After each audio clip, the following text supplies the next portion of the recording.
Sheikh Imran Hosein, it's Friday the 8th of February. The world seems on fire, and there's a lot happening in Tunisia, Egypt, Syria. Can you bring us up to date? Give us some perspective. Since last we spoke, Morris, the events in Mali are now emerging as we suspected that it would. One more time, Muslims who are of the Salafi or the Wahhabi branch or sect of the faith have been taken for a ride. They were armed, they were trained, they were financed, and they were sent on this expedition, this fishing trip into northern Mali. They were portrayed as Islamic militants. In other words, the image of Islam which is being portrayed is one which should terrify the rest of the world. That if this kind of people were to take over the world, what great danger would there be for mankind? And when they had beaten their drums sufficiently, then a compliant president of Mali turned to France, as perhaps was prearranged.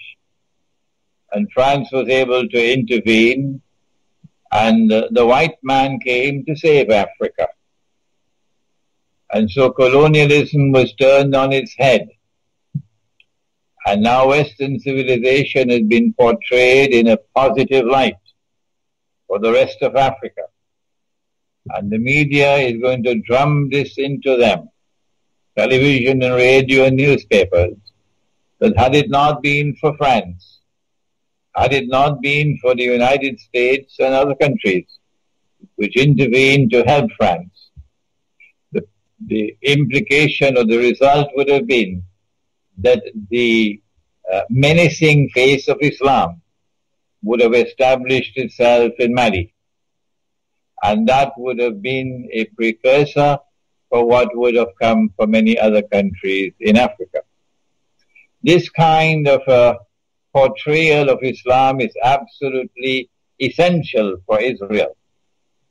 If Israel is to wage the wars that I've been saying for so long, that Israel will have to wage, if Pax Judaica is to replace Pax America, Israel will want a casus bellum. Israel will want to be able to wage her great wars and yet portray herself and portray the Western world that will be supporting it, NATO, as defenders of freedom and saviors of mankind from an Islam which is menacing mankind. So it was a propaganda bonanza, what has occurred in northern Mali. And once again, the Salafi version of Islam has been taken for a ride, and they have embarrassed us. They are people who have eyes and yet do not see. They have ears and yet do not hear. Not all of them, but these who have been at work in Libya.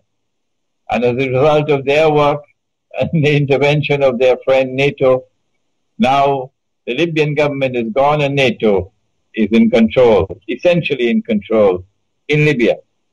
And they're doing the same thing. I call them Dajjal's warriors. They're doing the same thing in Syria. These are people who are being nurtured, they're being financed, they're being trained, they're being armed to act as guinea pigs to fight NATO's war for NATO and to advance the agenda that Israel is advancing, so that Israel can wage her wars tomorrow to save the world from Islam. That's my initial analysis of the events of northern Mali. The second thing that is important is that the war in northern Mali has already spilled over into Algeria. while Algeria has not been a model state, the government of Algeria has not been a model government. It has been complicit in many things, of which Pakistan is also complicit, and Egypt is also complicit, in renditions, for example. Yet the government of Algeria and the people of Algeria have shown themselves to have a certain kind of independence and a certain kind of originality of thinking. And they have not been camp followers of the Zionists, not Algeria. And Algeria has been courageous enough to establish a friendly relationship with Iran. Algeria is taking a chance in doing this, pursuing this independent policy and not being a camp follower of the Zionists. And that is that she exposes herself to be targeted. And this is what's now happening. And I think many, many Algerians recognize that the next target is Algeria. But I am hopeful. I'm hopeful that the land and the people who fought France and fought France courageously until France had to withdraw, battered and beaten, France had to withdraw. Such a people are not likely to allow themselves to be recolonized so easily. And so the Western world has a fight on its hands if it seeks to use the events in northern Mali as a toehold with which to enter into Algeria, to destabilize Algeria, and to impose once again a neo-colonial regime on Algeria. It's a huge country logistically, Algeria. I don't know how it could monitor its borders. It also has been accused of assisting France in this onslaught on Mali, and it's even been accused of giving France the money to wage the war. The President Hollande was in Algeria 2 weeks before the war started. The manner in which the Algerian army, the Algerian armed forces, put down the armed hostage-taking in the south of Algeria meant it emphasized that they did not care how many had to die, but they were not going to allow themselves to be taken for a ride. That's a positive sign. The British and French and people were quite taken aback by the Algerian response in the way that they were not consulted. So it was indeed a mark of independence. They're a very difficult people, the Algerians. When I meet them face to face, they get very emotional, and they're a highly charged lot. But the West seems dedicated to destroying all tribes and culture and traditions, and Algeria is a target, therefore. That's a universal policy of the Gog and Magog world order, that they want to bring about one godless global melting pot. I saw it in New York. I saw everything being mixed together in one melting pot. And what they've been doing in New York, they want to do in the rest of the world. But that's the macro analysis. And you're right about that. But I say to you, Boris, that I am myself surprised that I get more emails from Algeria than from any other Arab country. I was educated in Islam in Pakistan and for 1 year in Egypt. I've never visited Algeria. I've lived in Pakistan for about 12 years. I've lived in Egypt for 1 year. I've never set foot in Algeria. And yet I seem to be gaining more and more popularity in Algeria. I was just interviewed by Algérie Patriotic, I think is the name of the journal. A long interview, and it's being published now. And I'm getting very positive feedback from the Algerian people. With regard, if I may change the subject, to Syria, Israel recently apparently attacked Syria, which was outrageous, and I suspect there was some behind-the-scenes reason for this, maybe related to negotiations, but there's a threat of Israel taking a buffer zone. Russia seemed to take a back seat, seemed to distance itself from Syria at that point. I don't know if you perceived that. What the Israeli attack meant was that Israel and her friends had explored all options that they had and had not succeeded after more than a year and a half in bringing about regime change in Syria, which is their target. They're only mentioning the name of Bashar al-Assad, but their target is regime change. To bring a new regime to Syria, which would not be friendly with Iran, which would not have a relationship with Russia, and which will come into the Saudi-Qatari camp. That's what they want. And they're just mentioning the name of Bashar al-Assad as a red flag. So they spent a year and a half, and they had exhausted all options. Because Russia had put its foot down, Turkey could not attack Syria.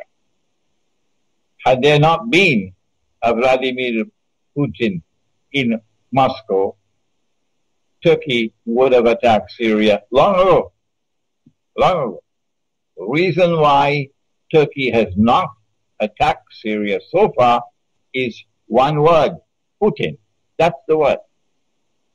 And so Putin has already demonstrated a certain degree of integrity in the subject.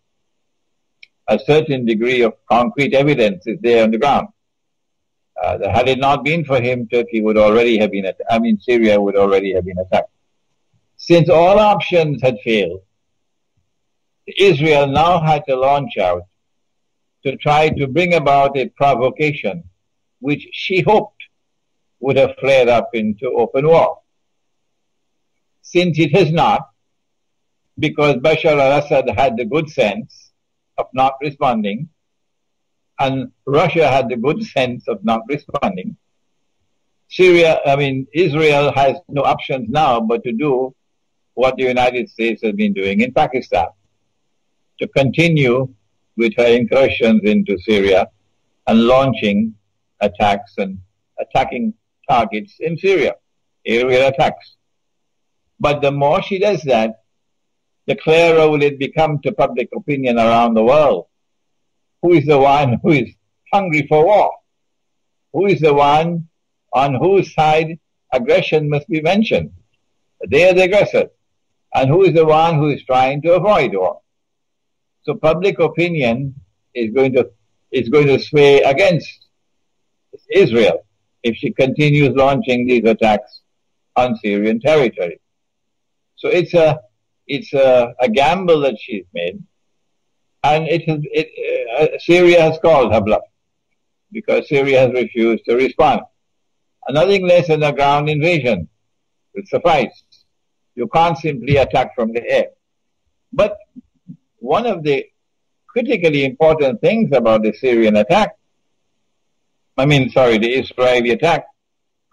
is that when Turkey sent her fighter aircraft on a reconnaissance mission, it appears, and they momentarily entered into Syrian airspace, they were shot down. The Syrian radar was able to pick them up, and they were shot down. How do we explain that Israeli aircraft reached up to Damascus and the Syrian radar could not pick them up, and no shots were fired against them, indicating a certain level of technology with Israel that Israel wanted to put on display, not only before Syria, but before the world. That is not lost to military experts around the world, that the Israeli aircraft were able to do what the Syrian fighter aircraft would not do. I believe that eventually they're going to lose patience, and they're going to try to make a deal with Putin. I mentioned this previously, that perhaps Obama would say to Putin, if you stay out, we stay out. Let them fight. But if you enter, we will enter, and then we risk nuclear war. So the ball will be in Putin's court. And then Turkey will attack. This is my prognosis, Maurice, that we are looking at some time in the not too distant future when they have lost all patience. We're looking to a Turkish attack on Syria. And then the whole world will turn to Putin to see how he's going to respond. My bet is that Putin understands that what they want to do is not to rule Syria, but to rule Russia as well. And as a patriot, he's not prepared to allow them to rule Russia, and the Chinese leadership are not prepared to allow them to rule China. So sooner or later, you're going to have a world war. So Putin may argue, if this is what we're going to have, we might as well stop them now rather than later. We will be rooting for Putin. May I change the subject to Egypt at this point? Egypt is in terrible turmoil. I mean, I cannot understand what solutions there can be. It is polarized. What is the prognosis for this succession or the success of Egypt? Has Morsi completely mishandled the whole situation? He has a temporary respite in that the organization of Islamic states, which chose for themselves a very curious name, Organization of the Islamic Conference. It was actually chosen in French, L'Organisation de la Conférence Islamique, and that was then translated to English as the Organization of the Islamic Conference. And that name remained with them for, 40, 50 years, until they have now changed it, I believe. It is such an unimportant organization that we hardly keep up with this news. I think the new name is Islamic Organization of Islamic Cooperation, OIC. This organization met in a summit conference in Cairo over the last few days. And Morsi, acting as host, was able to reap some political dividends from the assembly of all of these heads of state. Most of them didn't come, but many of them were there. And it raised his prestige. But I think it was only a temporary respite. And then once the conference is over, the conference just ended, and the guests have returned to their homes, then the Egyptian people are going to be back again on the streets, venting their rage and their righteous indignation, and I fully support them. I fully support them. That what the Ikhwan al-Muslimun did in Egypt was what we may call a faux pas. They made a terrible blunder, an absolutely terrible blunder. And the blunder is of such magnitude, Morris, that I don't think that Morsi can survive in Egypt. Now, Ikhwan will have to choose a successor to Morsi. Morsi may be able to return to the United States and be successful as an engineer. But I don't think he has credentials anymore to rule over Egypt. No, because the mistake was so monstrous of pushing through that constitution over the heads of the Christians who opposed it, not having the good sense to patiently negotiate, no matter how long, and try to arrive at a consensus, which is what Prophet Muhammad, Allah's blessings be upon him, did. And I did give a talk in which I addressed the subject, and I criticized Morsi and the Ikhwan al-Muslimun government of Egypt of violating what I called the constitutional sunnah, or the sunnah or the way of the Prophet, Allah's blessings be upon him, in matters pertaining to the establishment of a constitution. Because he did negotiate a constitution in Medina. And he spent something like 7 months patiently negotiating, not only with the pagan Arab tribes, but with a large number of Jewish tribes who were there. And you had to negotiate with each tribe, because the tribes, even the Jewish tribes, were at war with each other. And this is what he did patiently over 7 months.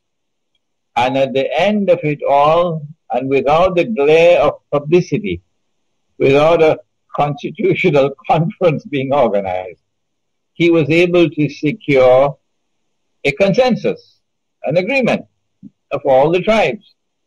And that consensus became known as the Mithaq of Medina, or the first written constitution in the world. This is what Egypt needed. But the Ikhwan did not have the intellectual leadership. They did not have the capacity to turn to the religion of Islam for guidance on such matters. And so they have made a terrible blunder. What's the way forward? I don't think there's any option now, but that Mursi has to step down. And Ikhwan has to fire the advisors who led him down that path. And they have to put forward somebody else who will be more conciliatory, who will reach out to the Christians of Egypt, who were there in Egypt long before Islam came to Egypt. Oh yes. And don't forget that Prophet Muhammad, Allah's blessings be upon him, married a woman from their ranks. A Christian Egyptian woman was his wife. And he had a son with her. And that son's name was Ibrahim. And that child grew until maybe age 2 or 3, until the child died. And then he left word, the Prophet did, that we must be kind to them, for they are our kith and kin. Be kind to them, the Coptic Christians, said the Prophet, because they are your kith and kin. And so the way forward, and I'm sure that Mursi is not going to like this, but I hope that Ikhwan is listening to me. The way forward would be that Mursi be asked to step down, and that Ikhwan puts forward someone else. I don't know what's the constitutional mechanism for it. You'll have to look at the Egyptian law. And Ikhwan puts someone else who has more wisdom, who has more patience, who is more conciliatory, and try to build the unity of the Egyptian people. What Ikhwan has done is to divide the Egyptian people as they've never been divided ever before in history. And what a great achievement for Ikhwan, to divide them as they've never been divided ever before in history, when the imperative of the moment is to unite them, to form a solid wall against the enemy. I was speaking earlier about the organization of the Islamic Conference, the OIC. Morris, must have been about 35 years ago that I was a PhD student at the Graduate Institute of International Studies in Geneva. And I chose this as my doctoral thesis, the OIC, post-Caliphate Islam and the search for a new Islamic public order and international order through the OIC, the Organization of the Islamic Conference. At the time when I was working on that thesis, I had no knowledge of Islamic eschatology. No. And it took me 30, 40 years to be able to acquire sufficient command of the subject of Islamic eschatology. And so the initial view that I had of that organization, it has now been, I have now been able to look at it far more seriously than I did at that time. The spectacle that occurred in Cairo over these last few days should disturb us. And that is that here are the governments of the whole world of Islam assembled, some 53 countries assembled in Cairo. Either the head of government is present, or a representative of the head of government is present, representing the government. And this body appealed to the Security Council of the United Nations to do the job it is supposed to do in Syria. That's what they did. The religion of Islam is based on the Quran. And the Quran declares that Muslims have an obligation to submit to the supreme authority of the one God. He possesses supreme authority, and obedience is due to him. And then the verse goes on to say that subject to obedience to him, you must obey the Prophet, Allah's blessings be upon him.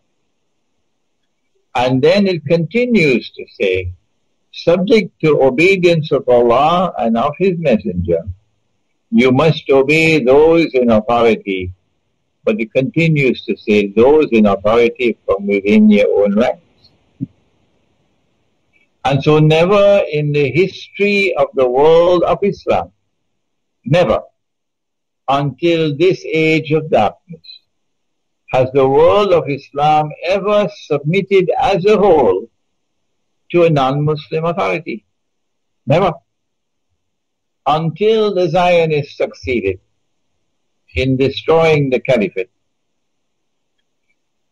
and in then breaking up the world of Islam into little pockets called nation states,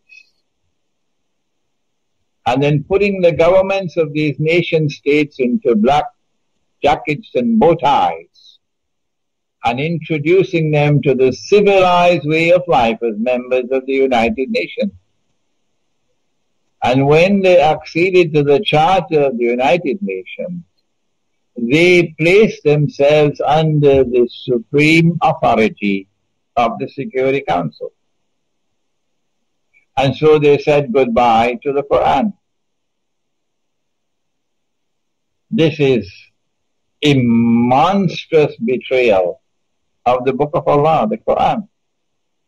And these people who assembled in Cairo added salt to the wound by making an appeal to the Security Council of the United Nations to do the job that they are supposed to do in Syria.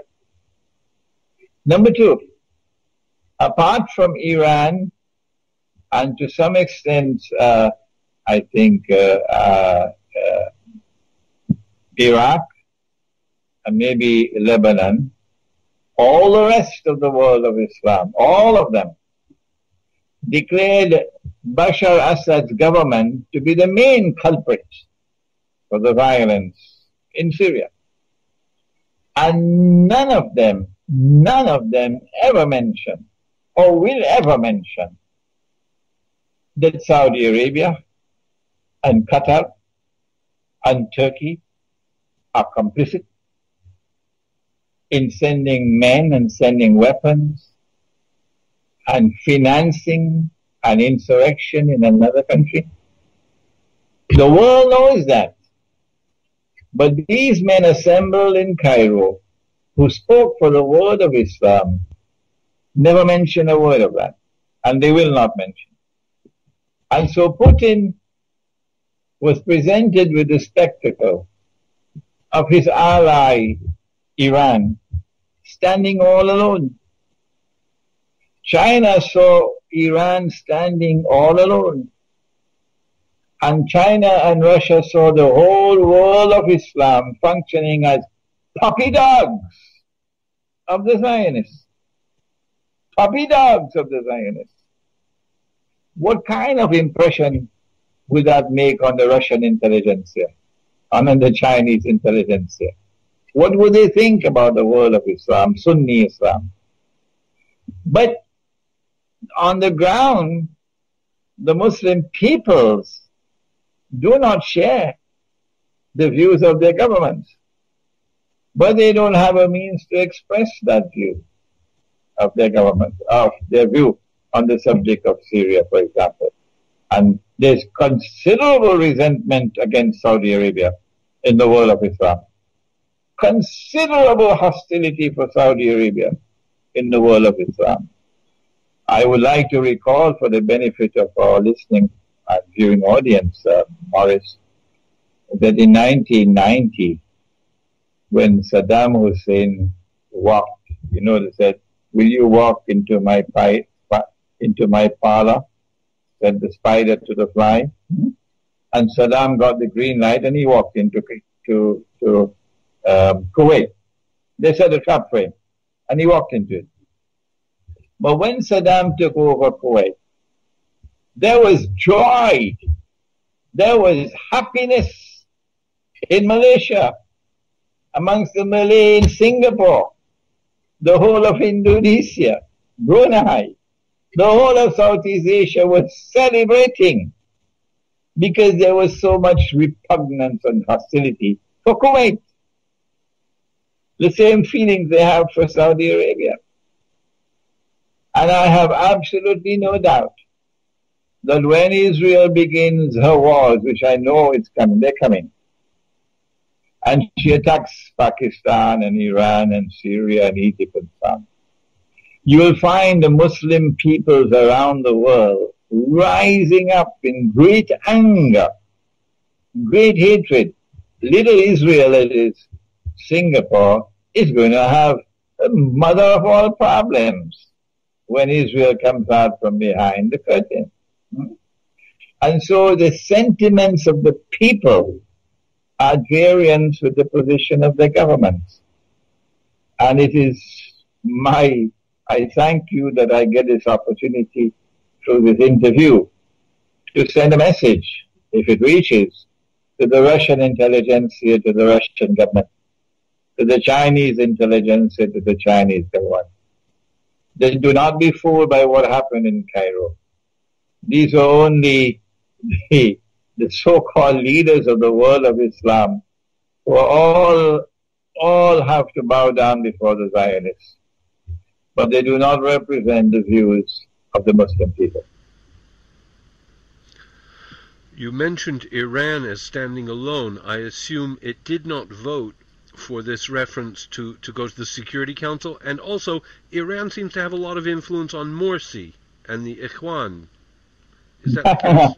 No, that's the window dressing. That's the window dressing. No. Morsi is very firmly in the Hillary Clinton camp. They can't move out of that camp. They must have made a deal with Washington to be able to get to where they are today. And there's no way they can get out of that embrace. No. So they can try whatever they want with Iran, making a visit to Iran or getting Iran to visit. It doesn't change the ground, the reality. The reality is that Egypt is in this camp. And Egypt cannot move out of this camp to form any kind of a rapprochement with Iran. No.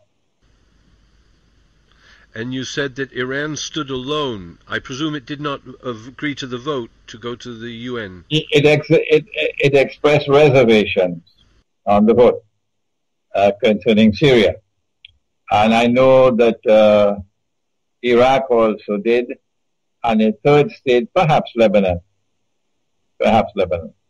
All three of whom have a Shia majority.